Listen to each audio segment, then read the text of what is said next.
দেখতে সুস্থ মনে হলেও মাত্র ৭ বছর বয়সে স্ট্রোক করে স্বাভাবিক হাঁটাচলার শক্তিটুকুও নেই ১৪ বছর বয়সী কিশোরী টুপুর রানীর। নার্স হওয়ার স্বপ্ন থাকলেও নিজেই অসুস্থ হওয়ায় সৃষ্টিকর্তার কাছে প্রশ্ন ছড়ে, কেন আমাকে এভাবে বানালে? টুপুর রানীর এই আর্তনাদ যে কারো হৃদয় নাড়িয়ে দেবে। অনেক ব্যথা করে, শুনলে পারি, চিতা শুতে পারি না, ব্যথা করে। আমার সাথে যারা করে তারা খেলে দেখি আমার খুব খারাপ লাগে। পুরাল্লা কেমন করে বানিয়েছে আমার জীবনে হওয়ার ইচ্ছা আছে নার্স, এটা আমার স্বপ্ন, কিন্তু আমি নিজেই অসুস্থ।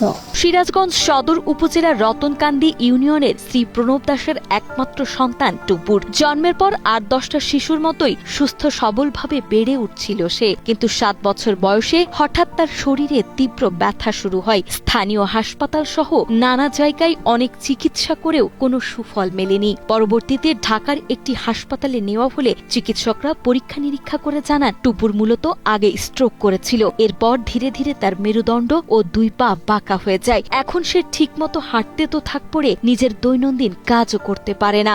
জন্মের থেকে সওয়ালের লাগা সুস্থই, তারপরের থেকে যে ৭ বছর পরের থেকে যে লাগা সওয়াল ধীরে ধীরে ধীরে ধীরে অসুস্থ হয়ে গেল। ডাক্তার করবে সবাইকে দেখাছি, কিন্তু তারপরেও আবার ঢাকা নিয়ে গেছিলাম।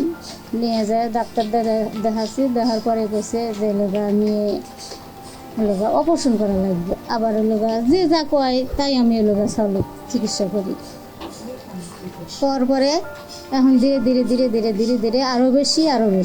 শারীরিক প্রতিবন্ধকতার মাঝেও হার মানেনি অদম্য টুপুর। স্থানীয় স্কুলে ৮ম শ্রেণীতে পড়ছে সে। এদিকে একমাত্র মেয়ের সুস্থতায় দিনের পর দিন চিকিৎসা করাতে গিয়ে তার পরিবার আজ পুরোপুরি নিঃস্ব। চিকিৎসক জানিয়েছে টুপুরের জরুরি ভিত্তিতে অপারেশন প্রয়োজন, আর তার জন্য দরকার প্রায় ৩ লাখ টাকা। পাশাপাশি প্রতি ৭ দিন পর পর থেরাপি দিতে হবে, যার প্রতিবারের খরচ ৩৫০০ টাকা। সেলুনে কাজ করে সামান্য আয়ে সংসার চালানো বাবার পক্ষে এই ব্যয়বহুল চিকিৎসা চালিয়ে যাওয়া একেবারেই অসম্ভব।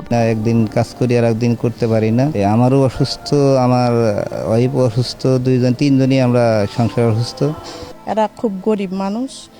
এর বাবা মনে করেন হার্টের রোগী, মাটা হচ্ছে ডায়াবেটিস, আর সংসার খুব শোচনীয়, এদের রোজগারটা খুবই স্বল্পতা। অসহায় পিতামাতা এখন কেবল একটি স্বপ্ন দেখেন, তাদের মেয়ে যেন সুস্থ হয়ে আবারও স্বাভাবিক জীবনে ফিরে আসে। টুপুরের পরিবার সহ প্রতিবেশীরা মনে করে দেশ বিদেশের হৃদয়বান ও দানশীল মানুষ হাত বাড়িয়ে দিলে আবারও স্বাভাবিক জীবনে ফিরতে পারবে টুপুর, বড় হয়ে করতে পারবে মানুষের সেবা। সবাই যদি আমার জন্য একটু আগে আসে, আমার চিকিৎসার ব্যবস্থা করে দেয়, তাহলে হয়তো আমার স্বপ্নটা পূরণ করতে পারবো। সবাই সহযোগিতা করে তাহলে জিনিসটা ভালো হইব, আমি একটা ভালো হইবার পারে।